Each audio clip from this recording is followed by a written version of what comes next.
Hey everybody, welcome to Matthew's Reef. Thanks for checking out my channel. Still waiting for my order from Dr. Foster & Smith to come in with the new tank, so not ready to start making those videos yet. So in the meantime, I thought I would tell you how I set up my quarantine tank. Let's take a peek.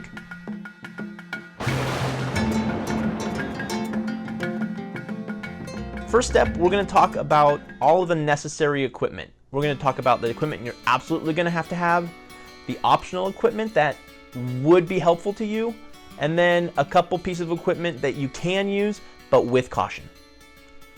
I have 12 pieces of absolutely essential equipment, so let's get started. Piece number one, you guessed it, the tank. A minimum 10-gallon tank is going to be required. If you are going to be putting in larger livestock, something much larger than a couple clownfish, you are going to need a bigger tank. A quarantine tank can be a gigantic tank, but at least 10 gallons for small livestock. You can pick this up brand new. If you do pick it up used, make sure you clean it appropriately and thoroughly. Item number two, you're going to need a heater. Any brand heater is going to work. Check out some reviews on the websites. You want to make sure you get a heater that is not going to fail, although honestly, every single heater will fail eventually. What you want to do though is get a heater that is the appropriate wattage for the size of your tank. It's super easy and super tempting to think, I'll just buy a bigger because bigger is better, so I'll get a bigger wattage and that way it'll easily heat up my tank. That is a huge mistake to make and a common mistake to make, because if the heater were to malfunction in the on position, it would very, very quickly fry all of the inhabitants in your tank. So for a 10-gallon tank, you're really looking at a 25-watt heater. And if you want to be really, really good, you can buy two heaters, one that is set for the correct temperature and one that is set for a couple degrees lower in case the first heater fails. The second heater will be able to pick right up and you'll be able to catch it before too long. Item number three is a Powerhead or wave maker. You don't need anything expensive here. You can go with something simple like a Cobalt MJ1200. A Powerhead or a wave maker is going to primarily be for creating oxygen in your tank. How does oxygen get into the tank? It comes in through the surface through water movement. So it's absolutely essential for the health of your inhabitants. But also it's going to help make sure there are no dead spots. It's going to help keep the detritus picked up so that can be sucked into your hang on the back filter. It's also really good for coral growth and for fish health. Step number four is filtration. A simple HOB, known as hang on the back filter, is completely sufficient for this style of a QT quarantine tank. You can also use a canister filter, but you don't need fancy filtration equipment like a protein skimmer or a large sump to make a quarantine tank work. Number five, at a bare minimum, you're going to need some sort of mechanical filtration media like a sponge or filter floss. That's going to help remove some of the large particulate matter, the detritus, the waste, the excess food, because in a quarantine tank that's small, ammonia levels can spike quickly, so you want to consistently pull out any of the matter that can decay and be harmful to the fish. Number six, saltwater and a refractometer. Saltwater brands, doesn't really matter what you choose as long as you buy a brand that is specifically made for a saltwater aquarium. Personally, I use the Red Sea Coral Pro Salt. It's a more expensive salt, probably don't need to use it. You can buy your salt in bulk. You can probably also just go to your LFS, your local fish store, and purchase pre-made saltwater. Make sure if you already have a display tank, you don't mix the water. You never want anything from your quarantine tank, especially water, back in your display tank or vice versa. They're separate for a reason. Also make sure you pick up a refractometer to test the salinity so that you know that the water you're adding in is the same salinity as the water you're taking out. Number seven is RODI water. Okay, this is super distracting. I'm going to show you guys just for a second. Have any of you been obsessed with watching this live feed on YouTube about the giraffe that is giving birth? It's been on at my school all the time, and now we just have it on at home. And we're super obsessed, so let me just show you why I'm really distracted right now, okay? Can you see?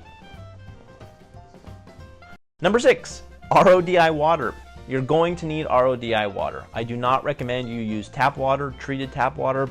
You can either buy an RODI filter, but that's an expensive investment, or you can go to your local fish store and likely pick up RODI water there. Just make sure you bring several 5-gallon buckets.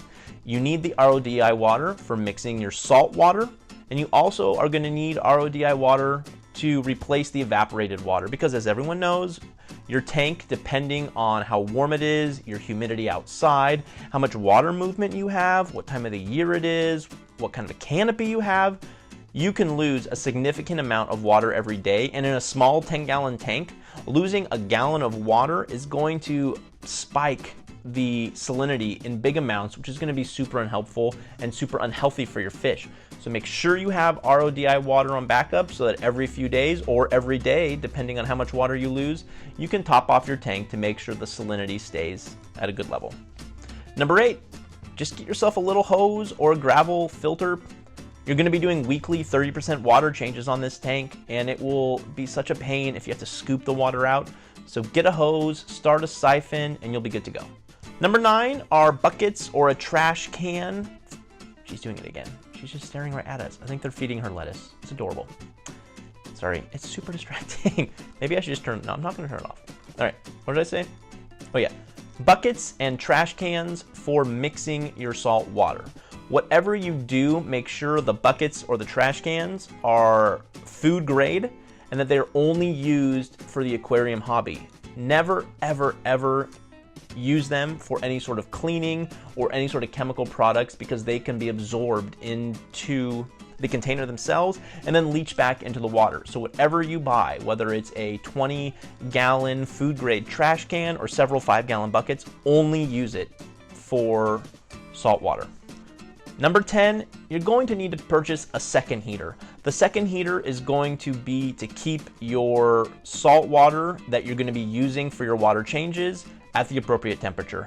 If you're taking out 30% of your water every week and replacing it with cold salt water, you're going to be shocking your tank inhabitants with a quick water change, which is very, very stressful. So make sure that you heat your water change water up to a degree or 2 of the water that's currently in your QT or quarantine tank.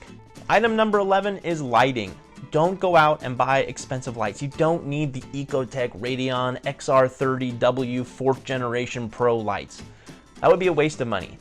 There are some really inexpensive LED lights out there. You can also buy tank kits that come with a hood and lights, fluorescent lights, T5 lights, metal halide lights that are a part of it.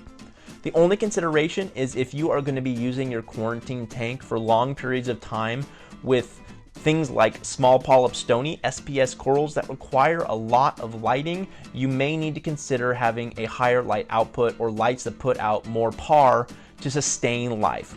But if you're just using it for fish, or if you're just using it for low light corals like a lot of softies or LPS corals, you should be fine with a less expensive LED light. Lastly, number 12, just pick up some pieces of PVC pipe, just some joints, some small pieces. 2 or 3 are going to be fine in a small tank, and these are just to create hiding places for your fish and your livestock. Stress is a killer for fish, so to create a place where they feel safe is really, really important.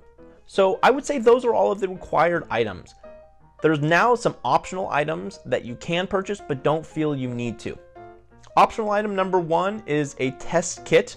If you're going to be doing regular water changes, and by that I mean every single week a 30% water change, it's not going to be absolutely essential that you test your water parameters because you're going to be doing a good job. But good animal husbandry would dictate that you do check your water parameters once a week, especially as a tank is cycling. So what testing kits should you buy? In a tank that is a quarantine tank that is not fully loaded with SPS and LPS corals, you're not going to need to test every single water parameter. But in regards to test kits, I would say if you were to buy a test kit where you could test your phosphates, your ammonia, your nitrites, and your nitrates, you're going to be doing a really good job. Number 2 optional item is medication. This is super specific to what your needs are. If you have an established quarantine tank and you have a sick fish in your display tank, you might need to be dosing with copper. Number 3 is a magnet cleaner of some kind. I like to use the Flipper. The Flipper is an expensive magnetic cleaner, but it automatically flips from one side to the other. What I really like about that is you don't have to get your hands wet, and you can switch from the more gentle brush to clean off the surface algae to the stainless steel scrubber that is going to be able to scrape off any sort of encrusted algae. You can also go onto Amazon, and instead of buying a magnetic cleaner, just buy a glass scraper. Kent Marine sells some really good products, but they're really expensive, and you can find a knockoff brand that will probably do just as good of a job for about half the price. Number 4 is a aquarium controller. That's going to be expensive, so I recommend purchasing this Inkbird. This Inkbird is basically a controller. What it comes with is a couple outlets, one for heating, one for cooling, and it comes with a temperature probe. And it works just like an aquarium controller. You attach your heater directly into the heating portal, you put the temperature probe into the water, and then you set your Inkbird. I have mine set to maintain a 77 degrees stable. Whenever it gets to 76 degrees, it turns that outlet on, which then in turn turns the heater on.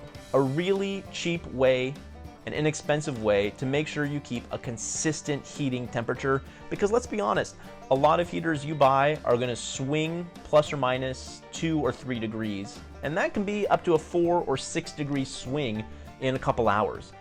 Not going to be the best for your fish. Optional item number 5 is some sort of canopy. If you buy a kit that comes with a canopy, that's fantastic. My quarantine tank, I purchased a glass canopy. You can have an open quarantine tank, but if you have fish that like to jump, which is a lot of them, you would at least need to put some sort of mesh covering on there. The reason I have a glass canopy on mine is evaporation. I just got sick and tired of putting in tons of RODI water every single day, so a glass canopy greatly reduces the amount of RODI water I have to put in. I just want to talk about 2 optional items that some people put in their quarantine tanks that can work, but that you have to be super careful. Number 1 is live rock. Basically, this is going to help beneficial bacteria colonize, which is going to help remove the ammonia and convert that into things that are less harmful for the fish. A really important note here, though, is if you do have biological filtration media like BioBall, some sort of Biomax filtration, or some sort of sponge, the moment you put certain medications, such as copper, you've basically destroyed all of those. So if you're going to be relying on biologic filtration, just be careful that you don't kill them unintentionally and then don't do a water change because you think it's being taken care of. If you are treating with a copper-based medication, know that all of those beneficial bacteria are going to die, and then you're going to have to do some water changes. You might be wondering, now that we've listed all of these items, how much is this going to cost me? Number 1, adding up all the required elements, you could probably spend as little as $200 or up to $400. This $300 can save you thousands in livestock and thousands in hours spent removing and treating things that you could have caught by using a quarantine tank. So please don't make the mistake I have done in the past, which has been, I only have $300. I would rather spend it on some new corals. Rather, take that money, spend the time, find the space, buy the quarantine tank. Do yourself a favor. I promise you, you won't regret it. Thank you guys for checking out my station. Thank you for watching this video. Any questions, let me know. Take care, everyone.